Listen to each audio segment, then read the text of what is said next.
¿Cómo están, queridos amigos? Muy buenas tardes. Pues les saluda Cecilia Tapia, Solidaridad 1000, para en este programa de SEA Informa México, del Club de Periodistas de México, también de Voces del Periodista. Hoy nos encontramos con Eduard Martín Regalado, un gran abogado que ha hecho grandes estrategias para las personas de FICREA, en los que él ha sido testigo, pues obviamente por su profesión, pero también ha sido testigo como persona de lo que ha sucedido con este caso de FICREA, que es un caso que nosotros queremos que todos conozcan y apoyen, porque los medios de comunicación pues han dado información, pero no toda la información, como el saber que la mayoría de los ahorradores son personas de la tercera edad que han trabajado toda su vida para este dinero y que por un afán de mejorar fueron engañados, ¿no? ¿Cómo estás, querido licenciado Regalado? Qué gusto de conocerte. Muchas gracias, encantado de esta entrevista. Creo que hay mucho por platicar sobre el tema. FICREA, ¿cómo llegaste a él? ¿Qué pasó? Es un acercamiento muy interesante. Recuerdo que era el 24 de diciembre del 2014. Y yo estaba en mi pueblo, en Rancho Gubiña, Oaxaca. Es un pueblo muy pequeño. Ah, mira, somos paisanos. Estaba yo ahí en el campo, en el terreno de mi madre, y estábamos preparando la fiesta de Navidad cuando me entra una llamada y me dice alguien que acababan de publicar en el Diario Oficial de la Federación la revocación de la autorización para operar de FICREA y que le surgía tener una reunión con nosotros, con nuestro despacho. En ese momento lo más que pudimos ofrecer fue tener una reunión el 1 de enero. Prometimos estudiar el caso y lo más pronto que podíamos reunirnos era el día 1 del año siguiente. Aquí nos reunimos en esta sala el día 1 con varios afectados y les planteamos ahí inmediatamente dos propuestas. Nosotros dijimos, en este caso hay claramente dos responsables: el Estado y Rafael Antonio Olvera Amezcua. Y había que ir contra los dos. O sea, no había por qué iniciar una estrategia solo en contra de uno. Claro. Nos parecía un caso muy grave. Estudiamos el asunto después de esa llamada y nos parecía que había que sentar un precedente. Un precedente nacional, un precedente... ¿En qué sentido? Bueno, no hemos encontrado un caso a nivel mundial sobre este tema. Ayer recibimos aquí a unos abogados de Nueva York, de un despacho Baker Hostetler. Este despacho llevó el caso que se conoce como Madoff Case, el caso de Madoff. Sí. Que es el gran tema del Ponzi Scheme, del esquema de Ponzi, que operó 40 años. Durante 40 años estuvo captando recursos del público hasta que finalmente tuvo que confesar este gran fraude. Y ese despacho, yo le preguntaba ayer cuántas personas se habían involucrado en el tema. Me dijo, éramos 400 abogados trabajando en ese caso. Wow. En México no tenemos esas dimensiones, claro, por muchas razones. Pero cuando... ¿Pero cuáles razones? Este caso, ¿como falta de solidaridad profesional? No, en realidad las cosas operan muy diferentes. Primero, ellos nos decían que la expectativa de recuperación de lo que habían defraudado en ese caso era de varios billones de dólares. Entonces, cuando alguien recupera billones de dólares, pues puede pactar unos honorarios de varios millones de dólares, pues sí, que permiten tener a 400 abogados en todo el mundo, no solo en Estados Unidos, sino en todo el mundo.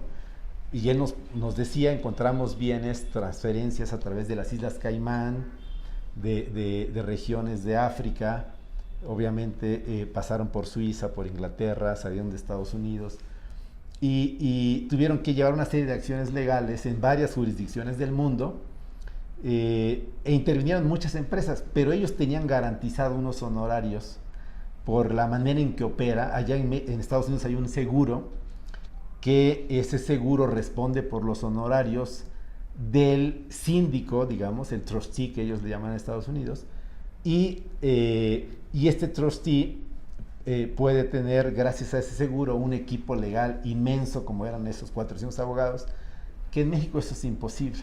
Claro. Y que, sinceramente, cuando nosotros vimos el caso en México, sentimos que el caso estaba hecho para nosotros, porque es un caso muy complejo, que a la vez implicaba que pocos despachos grandes en México decidieran meterse al tema, porque económicamente no era costeable. O sea, no existe, como en Estados Unidos, una garantía de pagar los honorarios de un buen despacho en México. Sí, claro. Y que eso fue parte de la estrategia inteligente del señor Rafael Antonio Olvera Amezcua. Defraudemos a 7,000 personas por 1 millón en promedio. Y si tú defraudas a 7,000 personas por 1 millón de pesos, es difícil, económicamente no es redituable, que alguien que ya ha sido víctima de un fraude por 1 millón de pesos pueda además contratar un buen despacho de abogados y pagarle que defienda este caso. O sea, no estamos hablando como en el Madoff case de billones de dólares, claro, con un seguro que garantice el pago de un despacho como Baker Hostetler. Entonces, eso es parte de la estrategia de lo que pasa en México. Defrauda por 1 millón de pesos y un buen despacho en México te va a cobrar 3 millones. Entonces, económicamente no puedes es impensable. pagarlo, entonces ya te robaron. Efectivamente. Y si contratas a un despacho que te cobre 20,000 pesos, es muy probable que no tenga la capacidad para llevar este asunto tan complicado. O para ganártelo, ¿no? Así es. Entonces, digamos que es parte del problema. Y esto tristemente lleva a una revictimización de los afectados. O sea, por un lado ya fueron afectados, fueron defraudados por el socio de FICREA, nosotros queremos que también por el Estado, pero además están impotentes porque no pueden ahora ejercer su derecho humano de acceso a la justicia y de demandar pues que se les reembolse su patrimonio. Entonces, sinceramente es un caso bastante complejo. Cuando nosotros vimos las dimensiones de este caso, o sea, creemos que tuvimos la fortuna de haber sido de los primeros despachos a los que contactaron los afectados, porque pues recibimos la llamada inmediatamente en vísperas de la Navidad de 2014, y nos dio la oportunidad de dimensionar el tema. Y entonces a partir de ese momento decidimos plantear esta doble estrategia.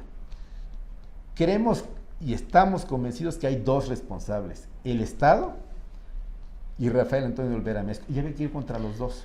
No había por qué dejar a uno afuera. El representante legal de FICREA. El accionista. Así es, él era el accionista al 99.92% de FICREA. O sea, el dueño de FICREA. Tal cual, solo había alguien más porque la ley exige que hubiera dos accionistas. Claro, para constituir Así es, una en ese sociedad, entonces. ¿no? Ajá. Entonces, pero estrictamente era el dueño absoluto, frente a las narices además, consintiéndolo por la Comisión Nacional Bancaria y de Valores, sin haber obtenido la autorización previa de la comisión. Así que nos parecía que había un responsable, que era el accionista, que se enriqueció claramente de este tema, abusó de la personalidad de la empresa, y por otro lado la autoridad que permitió que eso ocurriera.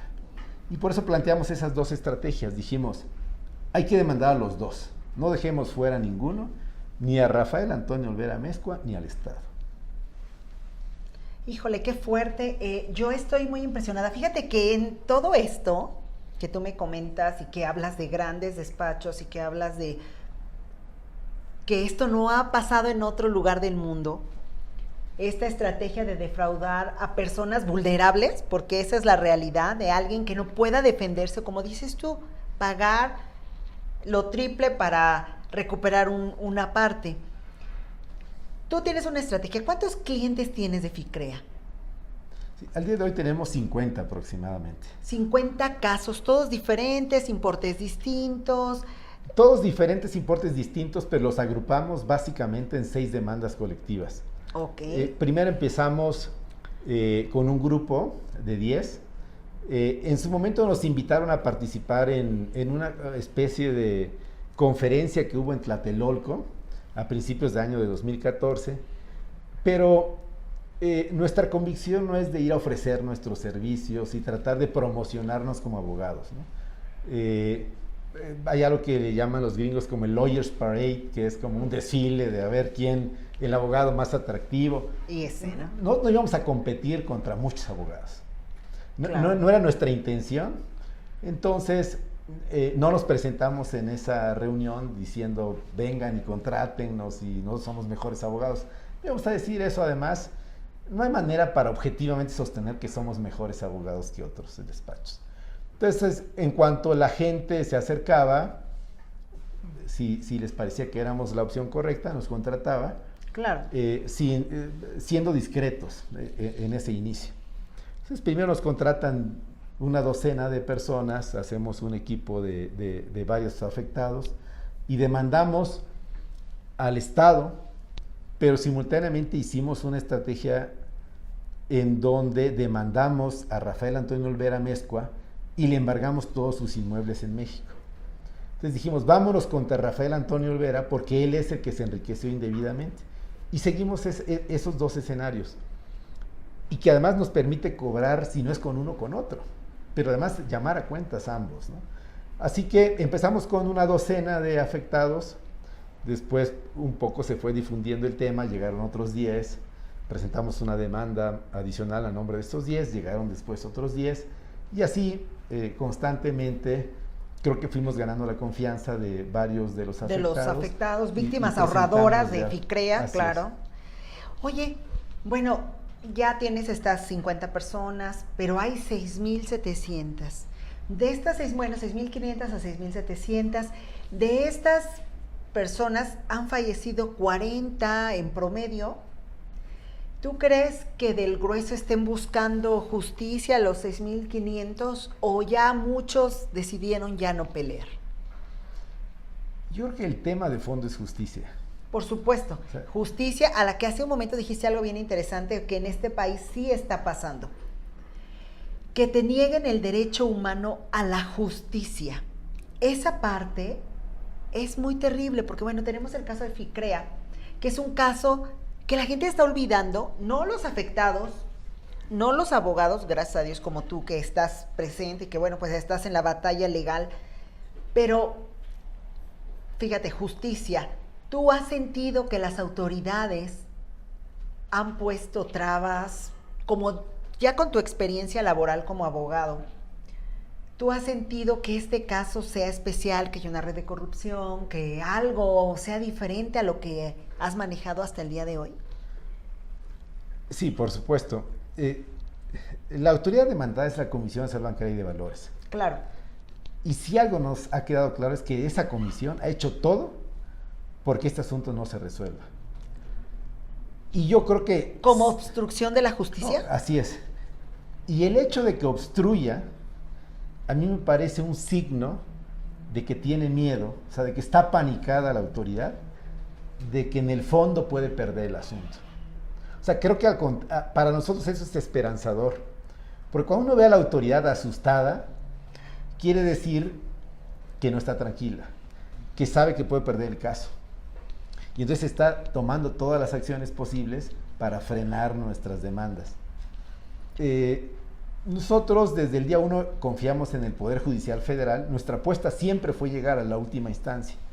Nos parece que la manera en que está diseñada este tipo de acciones contra el Estado es equivocada, porque erróneamente el diseño legislativo, lo que prevé la Ley de Responsabilidad Patrimonial del Estado, es que yo demando a la autoridad demandada y ella es quien resuelve.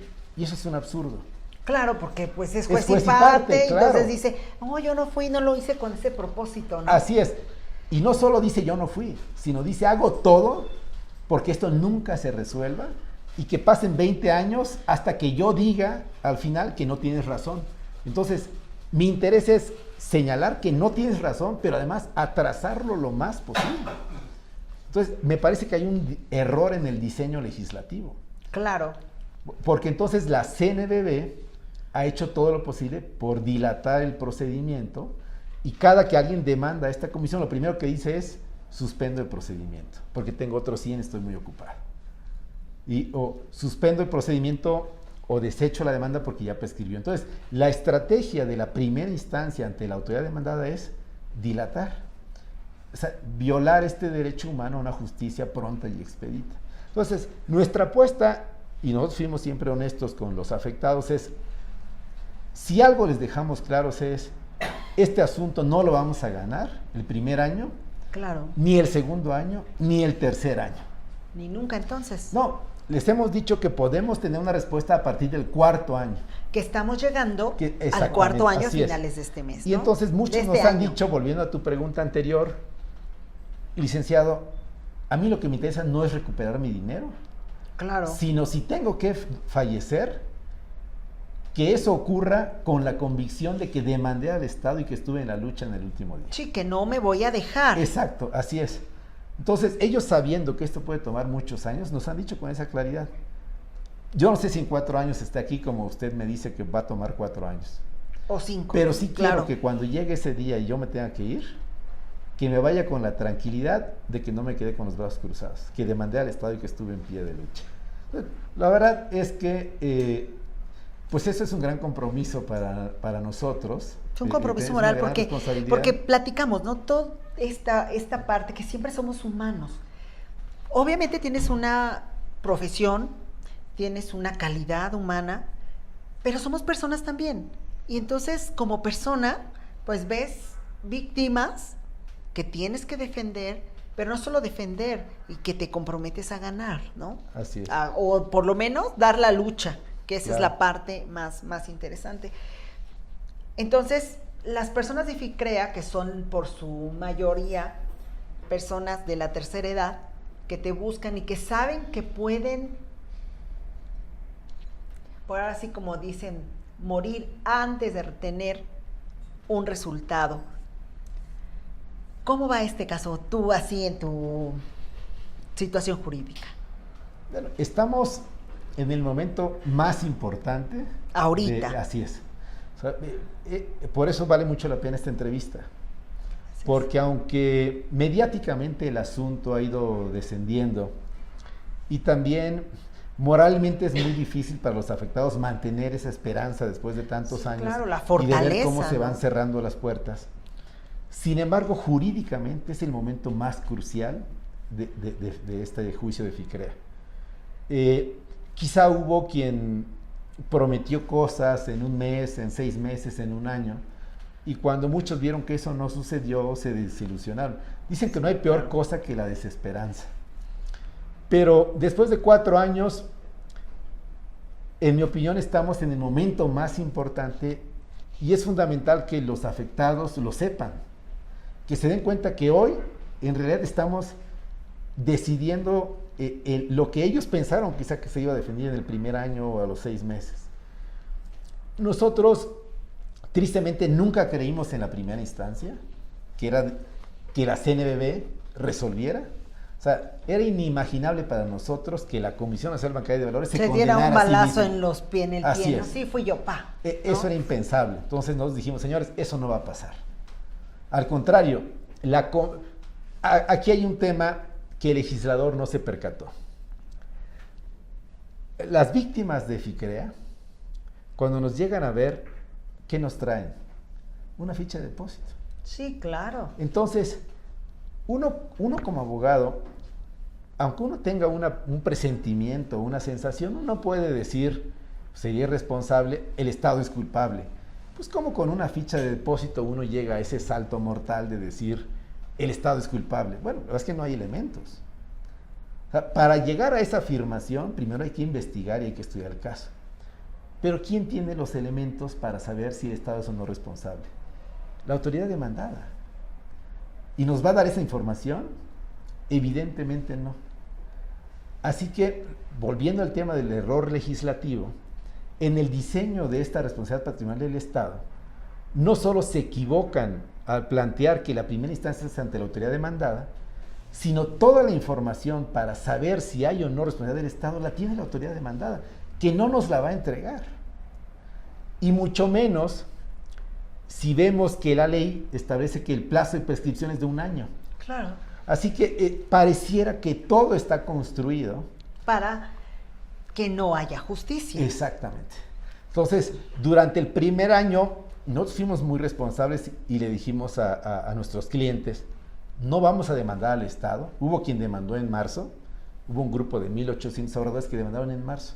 Entonces dijimos, a ver, no vendemos promesas, no se trata de Sí, ir claro. rápido. Vamos a dedicarnos todo el año a investigar el caso. Y cuando ya vaya a vencer el año, que es el plazo de prescripción, si no logramos tener todo, el rompecabezas demandamos para que no nos prescriba, pero no nos aceleremos, porque puede ser contraproducente. Claro. Y entonces, lo primero que hicimos fue litigar contra la autoridad, pero para obtener la información. Y ya cuando iba a vencer el año, para no estar en riesgo por el plazo de prescripción, decidimos demandar. Y entonces usamos un argumento adicional.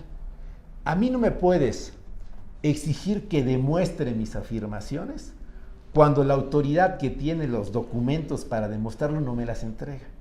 Entonces hay una reversión de la carga de la prueba. ¿Quién tiene que demostrar las cosas? Quien tiene mayor posibilidad de hacerlo. Y en este caso, ¿quién tiene esa posibilidad? La autoridad, no yo, porque ellos tienen la información y no me la entregan. Así que, en realidad es un asunto complejo, hay claramente un error legislativo, y nosotros siempre lo supimos, y se los comunicamos a nuestros afectados. No esperen que en el primer año va a haber algún resultado, no lo va a haber, ni en el segundo ni en el tercero. En el cuarto vamos a estar entonces ya en el momento crucial, que es hoy. Superaremos la primera instancia, que fue ante la CNBV, que hizo todo para entorpecerlo. Después, la segunda instancia es ante el Tribunal Federal de Justicia Administrativa, que aunque se llama tribunal, no es parte del Poder Judicial. Es técnicamente cercano al Poder Ejecutivo. Entonces, si uno demanda al Poder Ejecutivo ante un tribunal que designa el Poder Ejecutivo, no hay que tener muchas esperanzas, claro. no hay que tener grandes esperanzas. Y nosotros lo sentimos. Cuando fuimos al tribunal, a mí me asombraba que cuando me entrevistaba con los magistrados eran muy hostiles, eran hasta agresivos. Así Yo decía, bueno, pues si quizá nosotros yo no somos tengo los razón. ofendidos, O sea, ¿verdad? digo, si no tengo razón, se vale. Quizá no siempre tengo la razón. Pero no hay necesidad de ser hostiles ni de ser agresivos, ¿no? Y sí sentía uno una hostilidad innecesaria del tribunal, trato, ¿no? Y por eso desde un principio nosotros pedimos esa paciencia de soportar todos estos años para llegar hasta el Poder Judicial Federal. Y hoy estamos en ese momento, y eso es definitorio. Así que después de 4 largos años, al día de hoy, acaba de suceder hace poco tiempo, los tribunales colegiados admitieron nuestras demandas de amparo para resolver ya por primera vez. O sea, ha habido muchas resoluciones, pero ninguna, ni de la Suprema Corte de Justicia, ni de ningún tribunal, nadie jamás ha estudiado el tema de fondo de este caso. Por eso es la trascendencia. Nosotros hemos estado siguiendo este tema, desde luego con lupa, y llevamos en la lista más de 200 asuntos perdidos, de muchos despachos, de muchos afectados. Todos esos asuntos que se han perdido, incluso varios se han perdido ante la Suprema Corte de Justicia, ni uno solo implicó el estudio del tema de fondo. Fueron temas tangenciales. Entonces, todos los precedentes anteriores no nos afectan. Claro. Por ejemplo, en algún caso la Suprema Corte resolvió si había o no que conceder garantía de audiencia previa a los afectados antes de intervenir. Y la Suprema Corte dijo que no, que el artículo de la Ley de Ahorro y Crédito Popular era constitucional porque no era necesario conceder una garantía de audiencia a los afectados para poder intervenir. Ese no es un estudio de fondo, Claro. es simplemente un tema de constitucionalidad. El tema de fondo y que hoy por hoy se va a resolver es si hay una actuación irregular de la Comisión Nacional Bancaria y de Valores al supervisar a esta entidad financiera que sí crea. Entonces, llevamos registrados más de 200 casos perdidos. De los 6,700. Exacto, de muchos despachos. Claro, hay que analizar, las cifras son muy claras. De 6,700 afectados, digamos que 2,700 no tenían mayor necesidad de demandar porque con el seguro de protección del Fondo de Ahorro Bancario cubrían su ahorro. Entonces quedaron 4,000. De esos 4,000, hubo un porcentaje que aunque no recuperaba el 100%, quizá recuperaba el 80%. Y no vale la pena, por lo que decíamos de costos, litigar un 20% de lo que hayan invertido. Del resto, digamos que 3,000 personas, hubo alguien que promovió una demanda a nombre de 1,800. Entonces ya de 3,000 menos 1,800 quedan 1,200. Hubo alguien que promovió otra demanda en nombre de 400, otro en nombre de 600. Entonces, en realidad, aunque había miles de afectados, no necesariamente había que presentar miles de demandas. Hubieron varios escenarios que fueron bifurcando el tema, y por eso es que nosotros tenemos una lista como de aproximadamente 200 litigios. Claro. Pero ninguno de esos ha implicado el pronunciamiento sobre la cuestión de fondo. Hasta donde hemos investigado, quizá me equivoco, el litigio que va más adelantado de todos es el nuestro, o son los nuestros. Y eso es una gran responsabilidad, porque quiere decir que quizá establezcamos los precedentes para bien y para mal de los que vienen, que no son muchos. Yo creo que los que vienen son realmente pocos casos. Claro. Y entonces hemos logrado ir un poco a la vanguardia de este caso, y hoy por hoy ya tenemos los juicios de amparos directos que van a resolver el fondo, en donde por primera vez se va a determinar, más allá de temas tangenciales, si la Comisión Nacional Bancaria y de Valores tiene o no responsabilidad. Y nosotros estamos más que convencidos que sí la tiene. Por supuesto, digo, como vigilante y como la institución que autoriza este tipo de auxiliares del crédito, pues es lógico que sí, ¿no? Bueno, es en la lógica claro. personal, porque obviamente lo que son las técnicas legales y todo ir y venir del trabajo de un abogado, pues bueno, finalmente pues es esperanzador escucharte y el saber que hay posibilidad, porque si esto se logra, sería a favor de todo el asunto de FICREA. En cierto sentido sí, en otro no. Nuestras demandas beneficiarán en primer lugar a nuestros representados, a estas 50 personas que estamos nosotros patrocinando en nuestras demandas. A los demás estrictamente no les va a beneficiar, en cuanto que no automáticamente van a recuperar sus ahorros. Solo les podría beneficiar en el sentido de que sentaremos el precedente de que sí existe la responsabilidad del Estado. Entonces, si la Suprema Corte en nuestro caso determina que la CNBV sí incurrió en una actividad administrativa irregular, no vemos cómo pueda determinar en el siguiente caso que no había esa responsabilidad. Claro. Así que, por eso decíamos, el ser la punta de lanza en estos litigios es grave, es una gran responsabilidad, porque lo que se resuelve en nuestro caso va a repercutir en los siguientes. Los demás. Pero además, no solo eso, hay un efecto mucho más interesante. En México, una manera de construir jurisprudencia es con 5 litigios resueltos en el mismo sentido. Nosotros llevamos 6 demandas colectivas. Si ganamos una, tenemos que ganar las 6, porque las 6 son idénticas. Lo único que cambia es el nombre de los afectados. Claro. Pero las pruebas, los argumentos, las consideraciones, lo que dice la autoridad contraria, son idénticos. Así que, si ganamos un juicio, ganamos los 6. Si ganamos los 6, construimos jurisprudencia. Si logramos una jurisprudencia, esa va a ser obligatoria para todos los tribunales del país. Que eso ya finalmente es un gran éxito en la búsqueda de la justicia, ¿no? Claro, y no solo para este caso, sino va a ser jurisprudencia para toda la historia en México que tenga relación con un caso parecido a este, bueno, ¿no? que estaban hablando de otra caja por ahí de ahorro popular que está queriendo copiar este asunto de FICREA, que es lo que tenemos que evitar, que lo que comentamos, ¿no? Cometen errores y cometen cosas en nombre de la ley o en contra de los ahorradores, pero como no pasa nada, pues lo repiten. Y entonces ya no solamente va a haber defraudados de FICREA, sino al ratito de la cajita feliz y luego de la cajita patito, y entonces siempre va a haber alguien, porque aquí en México no pasa nada, la impunidad reina, ¿no? Primero, lo que tú dices es real. Este país es el país donde nunca nadie es responsable. Sí. Y casos sobran, y los vemos la semana pasada, el año pasado. Sí, Desde bueno, que yo aquí tengo que uso tú de razón. estás en Reforma, pues te toca ver las marchas de tanta gente inconforme y que además gente que dice, con marchas no vas a arreglar nada. Y es cierto, pero es una manera de decir basta, o sea, no Claro, pueden que ahí estar viene la responsabilidad de los abusando. abogados, Sí, porque ahí es donde se pueden distorsionar las cosas. El sentido común nos puede decir esto es así y es incontrovertible, pero en los tribunales hay que demostrarlo. O sea, Sí. no basta esa corazonada, ese sentido común, ese acuerdo de miles de personas.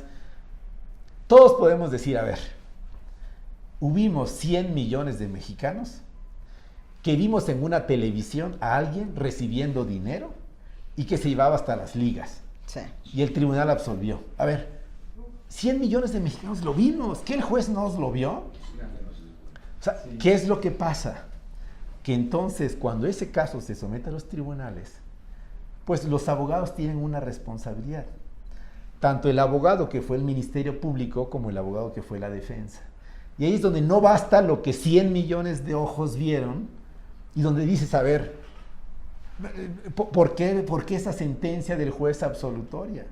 No, bueno, es que nosotros tenemos esa responsabilidad de lo que parece una verdad evidente, hay que demostrarla. O sea, no basta decir, el Estado es responsable, la Comisión Nacional Bancaria de Valores. No, como abogado uno tiene que probar. Uno le dice a su cliente, yo estoy convencido de esto, lo que usted dice es cierto, mi trabajo es demostrarlo. Claro, y O sea, defenderte. yo no puedo nada más alegarlo. O sea, necesito tener las pruebas contundentes para que eso ocurra. Entonces, tristemente, este es el país donde muchas veces, nunca, nadie es responsable. Pero el otro tema que tú comentabas también es muy importante. No solo es la hipótesis de que lo que ya pasó puede pasar. No, lo que ya pasó ya volvió a suceder. O sea, es un tema sistemático. Después del caso de Ficrea, que varios nos empezaron a conocer, hubo otro grupo de afectados, personas de la tercera edad, que se acercaron con nosotros y nos dijeron, licenciado, vimos que usted llevó este tema en el caso de Ficrea, queremos que nos defienda, pero en el caso de Alta.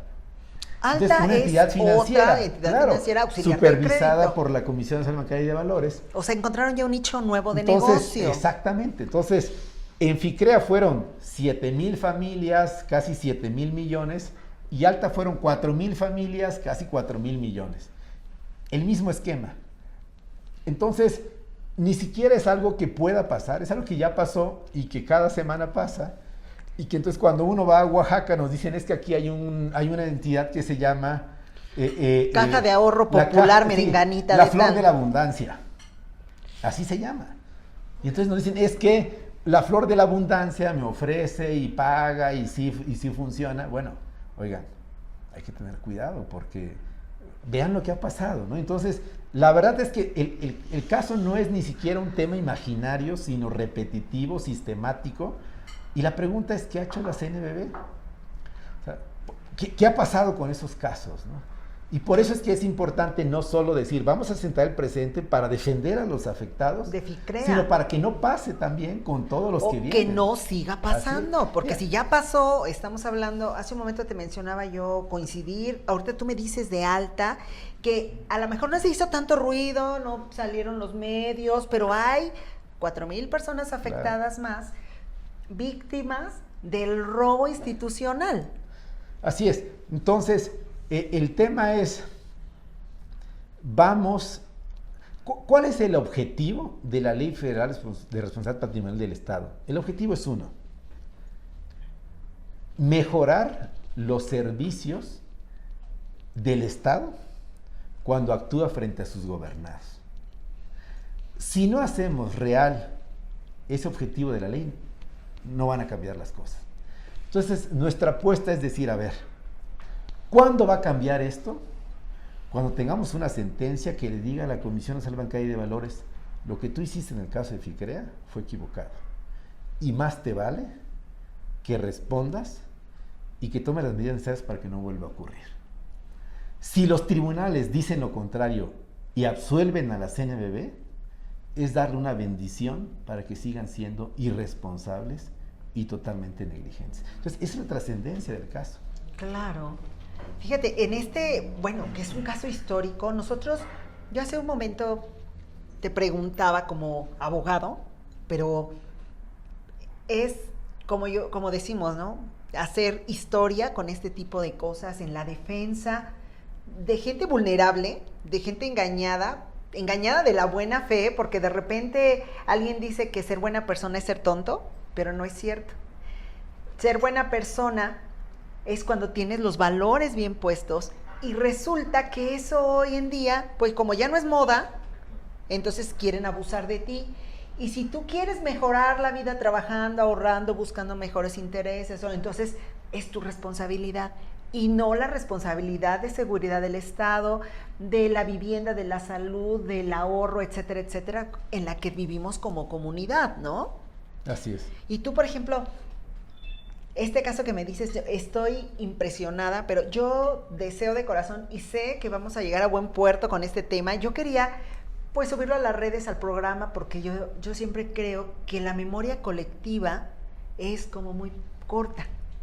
Entonces sale un caso relevante y lo olvidan, porque sale otro, y luego otro, y luego otro, y luego otro. Y hoy en la mañana alguien me decía que la ignorancia es la felicidad, porque obviamente va a haber más gente que no sepa del caso FICREA, que no sepa del caso Alta, que no sepa del caso Coincidir, y va a una casa de ahorro, una caja popular, y le van a ofrecer dinero, bueno, intereses buenos, y va a caer. Entonces, la importancia de este caso no solamente es, obviamente, la justicia, que ese es el primer escalón, la justicia para todos los personajes de FICREA que han sido engañados y timados y además afectados en su patrimonio, y que no vuelva a pasar, ¿no? Claro. Entonces, es súper interesante. Y hay un tema decisivo. No estamos hablando de una tanda.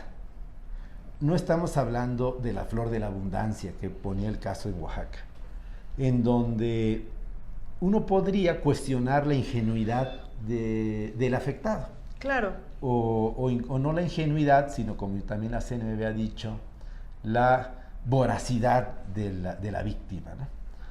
Espérame, la Comisión Nacional Bancaria y Valores dice, bueno, como tú tienes voracidad, pues te robaron por tu responsabilidad, o sea, es tu culpa. Así es, exacto. Entonces, wow. Esas son nuestras autoridades en México. Exacto, yo creo que aquí es un tema fundamental. Claro, había que recordar además que una ministra de la Suprema Corte de Justicia invirtió en FICREA, entonces había que decirle a la ministra esto que la comisión está afirmando, que claro, es gravísimo. Bueno, anoto, entonces, porque esto es esto es algo que da vergüenza. No, en realidad, en este tema, como lo comentaba en el segmento anterior, está el Poder Judicial de Coahuila, que invirtió y perdió casi 100 millones.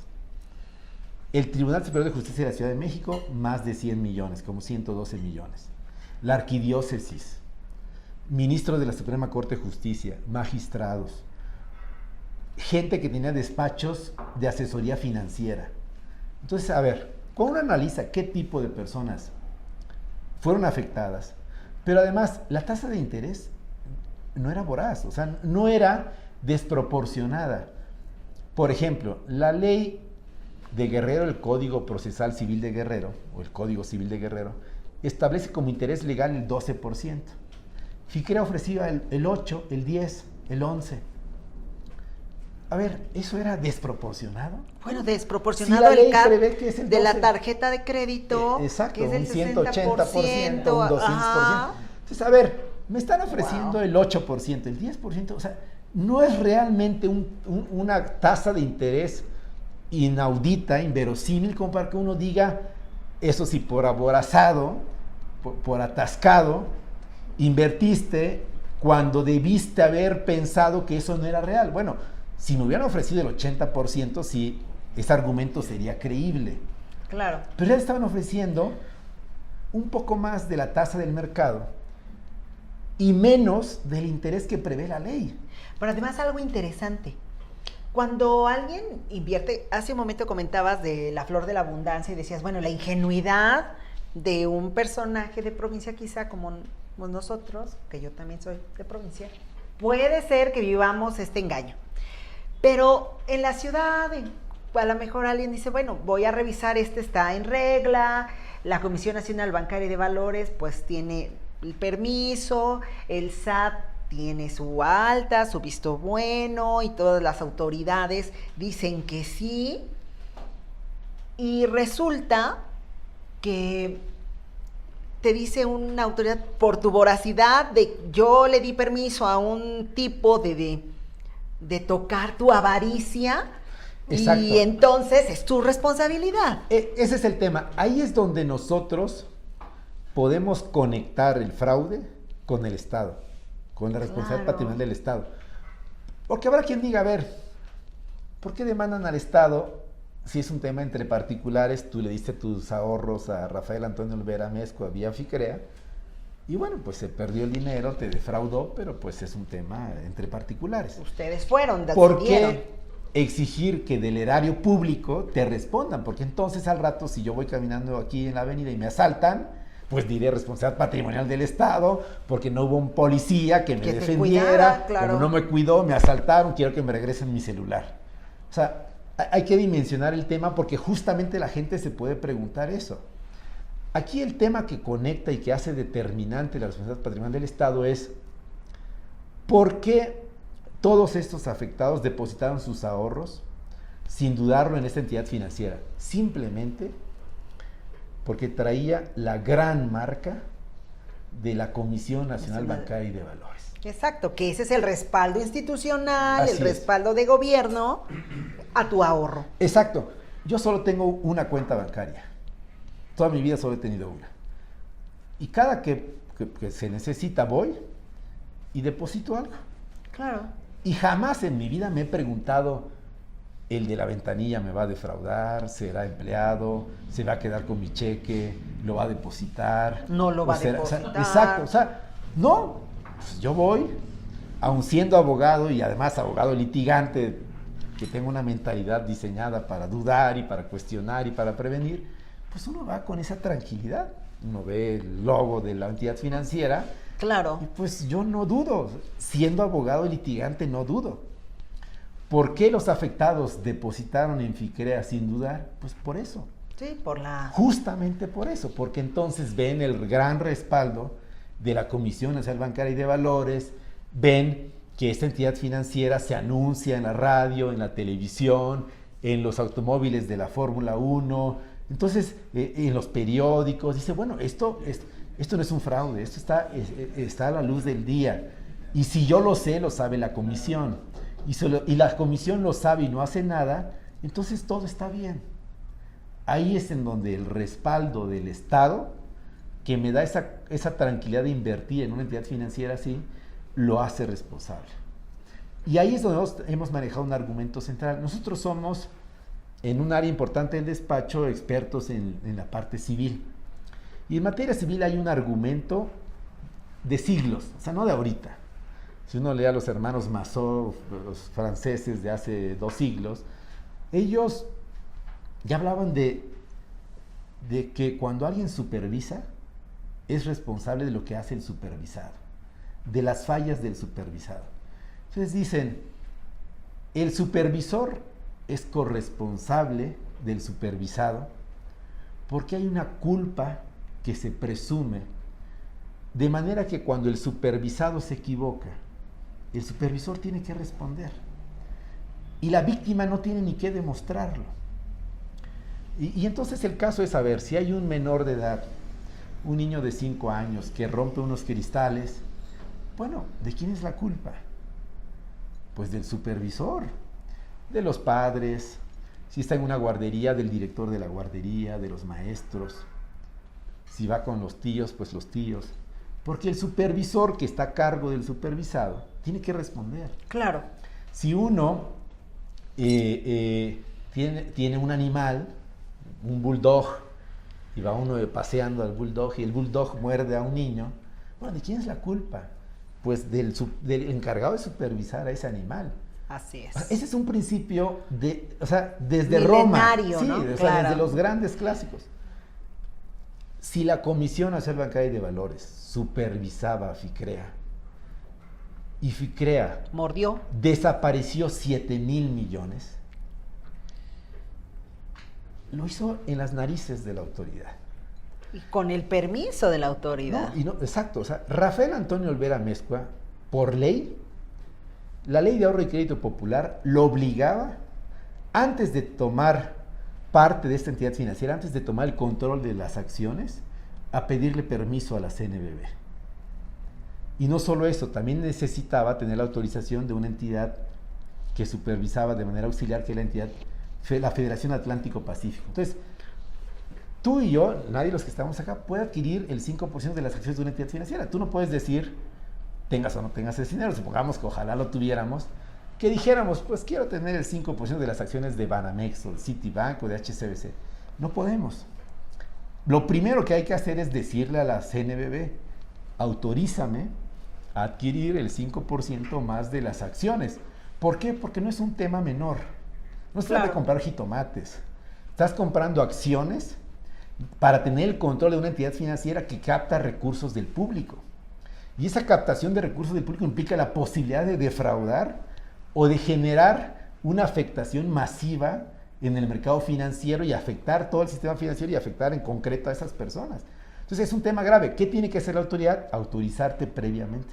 No, Rafael Olvera dijo, a mí no me importa lo que diga la ley, no me importa lo que diga la CNBV, adquirió el 99.92% de las acciones.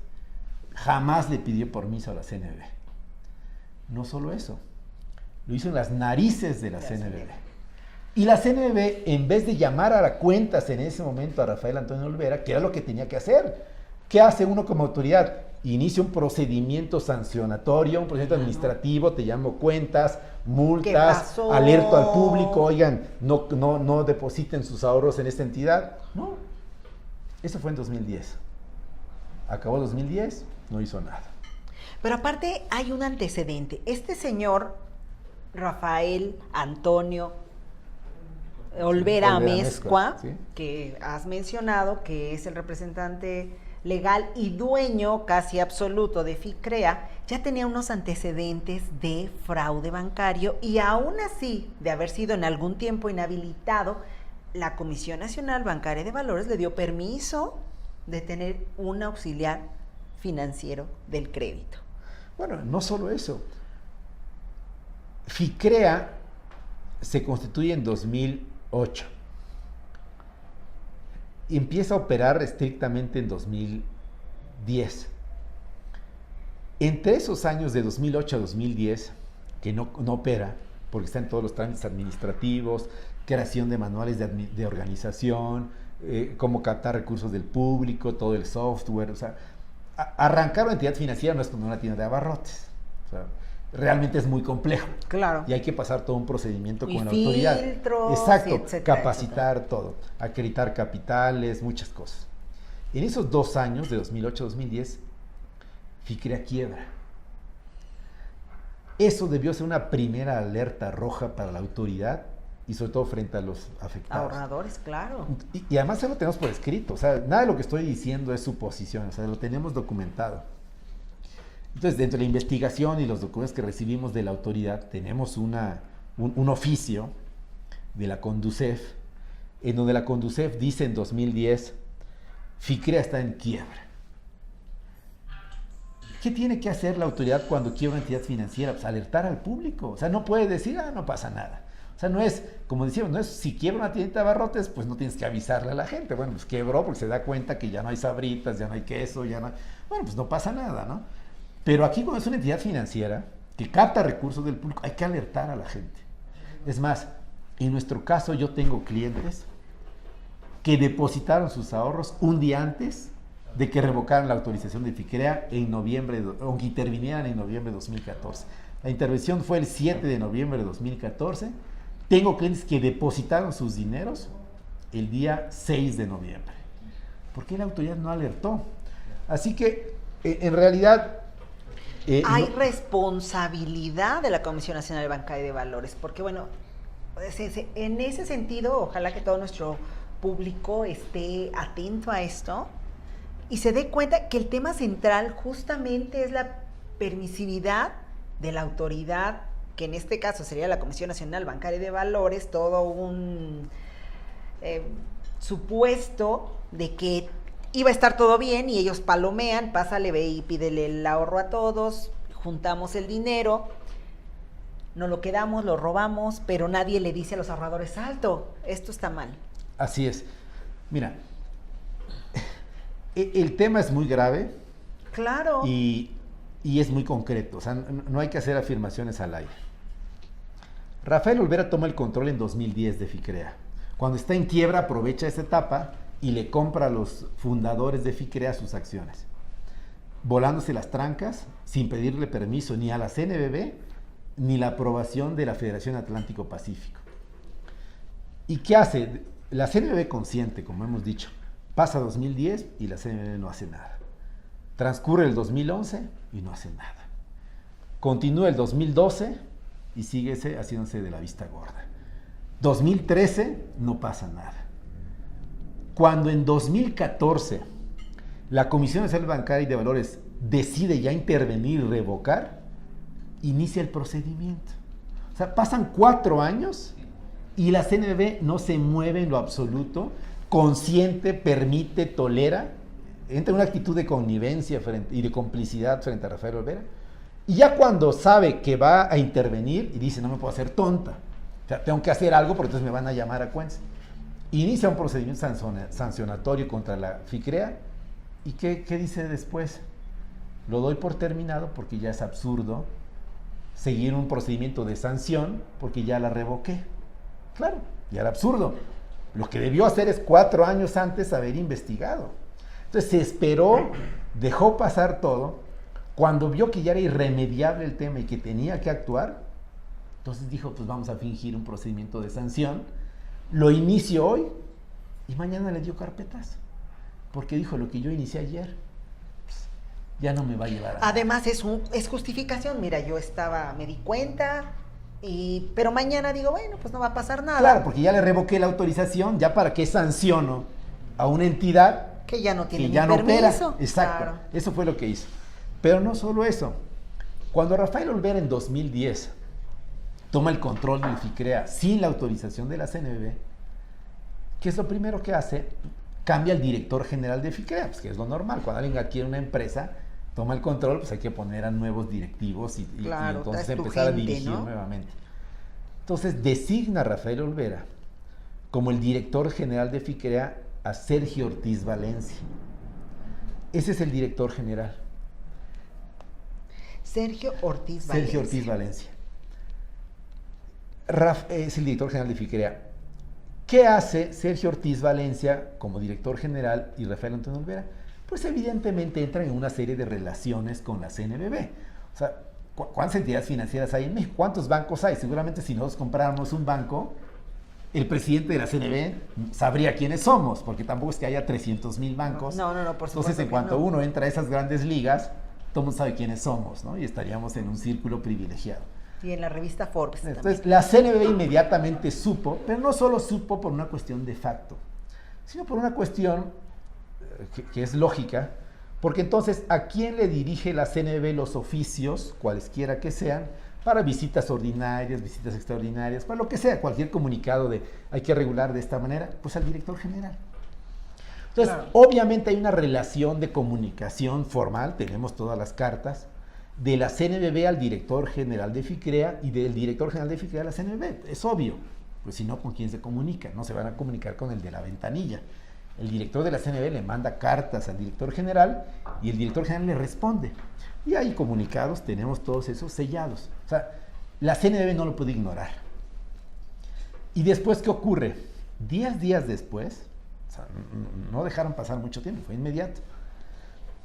Hay la ley de ahorro y crédito popular prevé una figura paralela auxiliar para supervisar las entidades financieras. Y en este caso, en FICREA se llama Federación Atlántico Pacífico. Entonces, la CNBV supervisa FICREA y también la Federación Atlántico Pacífico. Entonces, esta federación, ¿a quién supervisaba? Pues a Sergio Ortiz Valencia, al director general de FICREA. Claro. Y después, ¿qué creen que ocurrió 10 días después de que Sergio Ortiz empieza como director general?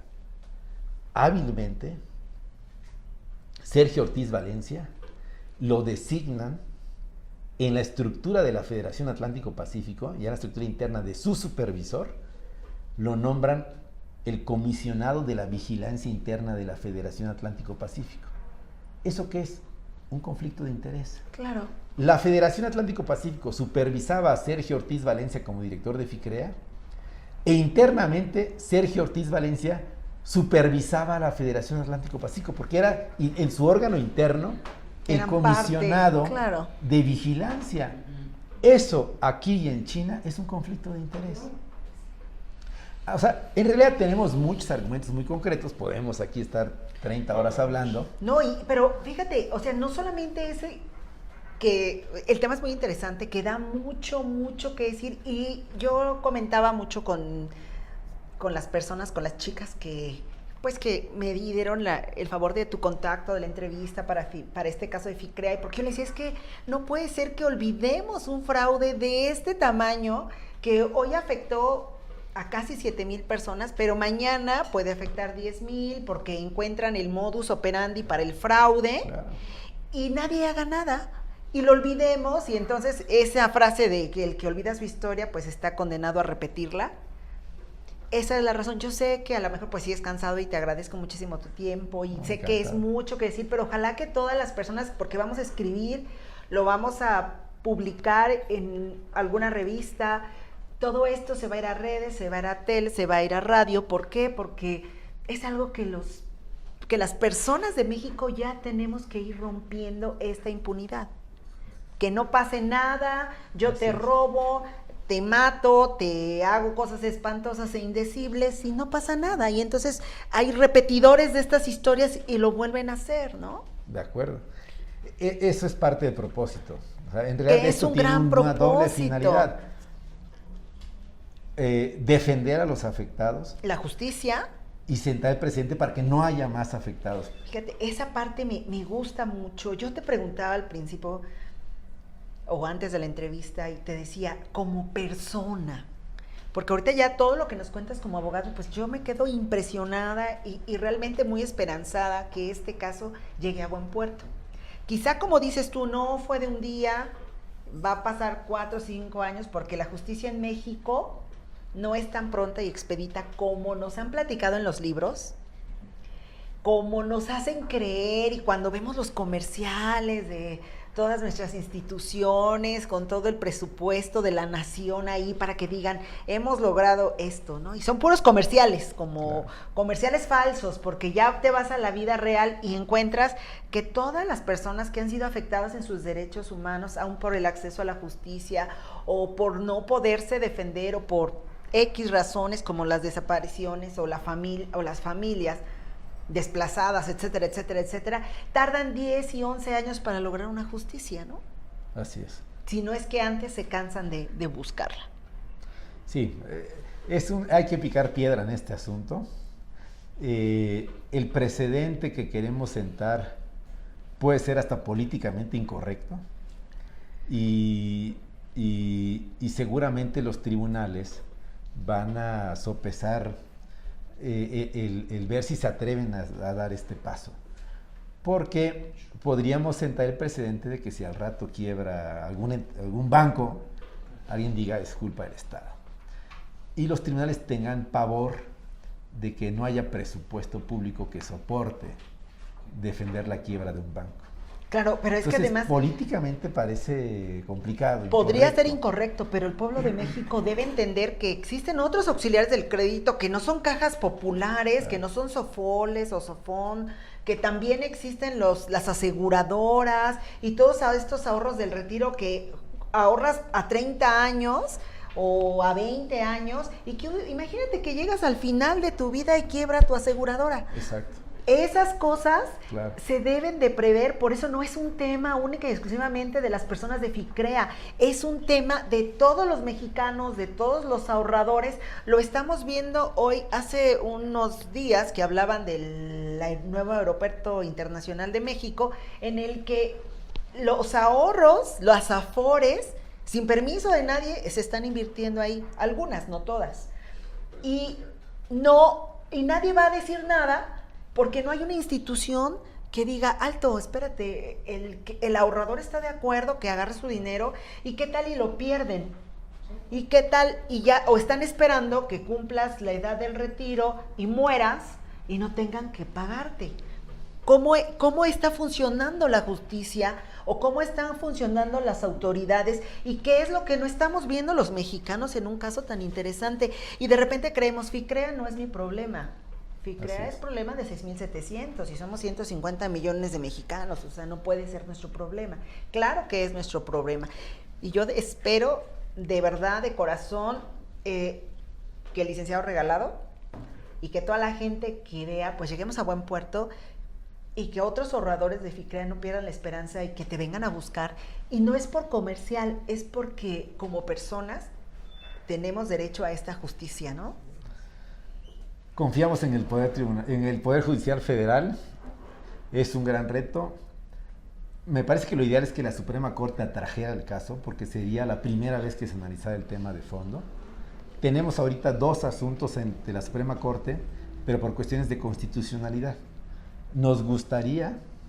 Es decir, que la Suprema Corte de Justicia de la Nación atrajera el caso de FICREA. Así es. Tenemos un amparo directo ante un tribunal colegiado, pero por la trascendencia y relevancia nacional, como tú bien lo dices, no solo se limita a 6,700 familias, que de por sí ya es mucho y que es importante. Claro. En realidad repercute hacia todos los mexicanos, en todo el sistema financiero, y entonces, como no ha habido un precedente, lo que decía, quizá ni siquiera en el mundo, por ejemplo, en el caso el caso Madoff, no demandaron al Estado. O sea, en otros países, cuando ha habido un esquema Ponzi, nunca se demanda al Estado, porque no se encuentra una responsabilidad del Estado por estos esquemas. Pero en México, con las pruebas que estamos comentando, nos parece que sí hay una responsabilidad directa. Entonces, la Suprema Corte de Justicia debería traer este caso para que por primera vez se entrara al estudio de fondo y se dijera si con estos argumentos y pruebas que tenemos existe o no esta responsabilidad del Estado. Así que, pues aprovecho para hacer esa invitación a la Suprema Corte. Claro que sí. Y la Suprema Corte de Justicia nos va a escuchar, o nos va a odiar, como sea, pero sí nos va a escuchar. Y en esta petición de la atracción del caso, porque puede afectar pues a las personas, a todos los mexicanos, que además estamos ahorrando, ya sea en aseguradoras, en estos sistemas de ahorro para el retiro, que se prometen y que de hecho hasta son deducibles de impuestos y todas estas cosas, y que pueden, no sé, en 20 años decir, quebramos. Así es. ¿Y quién va a ser responsable? ¿No? Tú ya nada más te quedas sin comer para el resto de tu vida, ¿no? Pues sin duda el caso está lleno de este tipo de muchas, cosas. Parecieran sentimentales, pero la verdad es que son cosas de vida. Hablaba yo en la tarde con otros abogados y yo les decía, si un médico no se prepara, pues puede matar a una persona. Pero si alguien pierde 10 millones de pesos, pues bueno, no es tan grave como perder la vida. Y entonces uno de ellos me contesta, a veces quien pierde 10 millones de pesos pierde la vida. Y es cierto, porque cae en la desesperanza, porque no tiene que comer, porque pierde todo lo que ha trabajado, o pierde el sustento para su familia, un modo de vida justo y digno. Entonces sí es mucho más de lo que pudiéramos creer, y que a lo mejor ahorita que platicas los casos mundiales y ahorita que nos comentas que no hay un precedente en el mundo, qué vergüenza que en México las instituciones de gobierno que están obligados a cuidar del mexicano no lo hagan y le den permiso a unos rateros de engañar a las personas, porque esa es la situación. No es voracidad del ahorrador, porque no están pagando lo que le pagan al banco por tarjetas de crédito. Y eso lo digo yo, pero no es decir que lo dijo el abogado, ¿verdad? En la voracidad de los bancos, que eso sí existe, en este perjuicio al patrimonio, cuando hay este anatocismo de los intereses, cuando hay muchísimas causas que afectan la vida diaria de los mexicanos, pero ya este robo sin armas que hicieron a FICREA, pues no puede continuar. no puede existir otro robo, no puede haber otro FICREA. Así es, yo creo que parte de la mayor frustración es que estas 7,000 familias confiaron en que el Estado los iba a proteger, que iba a supervisar a FICREA, y al final se sienten frustrados, decepcionados de que el órgano supervisor no solo no supervisó, sino además hay elementos de complicidad. Elementos de complicidad que además se ven rebasados, no solamente por la complicidad, se ven rebasados en la justicia, se ven rebasados en el trato inhumano de senadores, de diputados, de la secretarios del SAT y de Hacienda y Crédito Público y de otras comisiones que están para cuidar del pueblo, y entonces en el desprecio del ser humano no solamente te niegan el trato justo, sino justicia y la dignidad, ¿no? De acuerdo. Bueno, me han contado algunos personajes que han sido afectados de FICREA, que bueno, en unos programas más adelante va a haber alguno que diga su experiencia, porque tú nos llenas de esta luz y de esta esperanza legal, pero la gente que lo está viviendo en carne propia, pues es muy complicado, ¿no? Sin duda, es un caso muy difícil. Pues yo te deseo mucho éxito, Martín. Regalado, el licenciado, que está muy céntrico, por si alguien lo quiere visitar, de FICREA, es el comercial.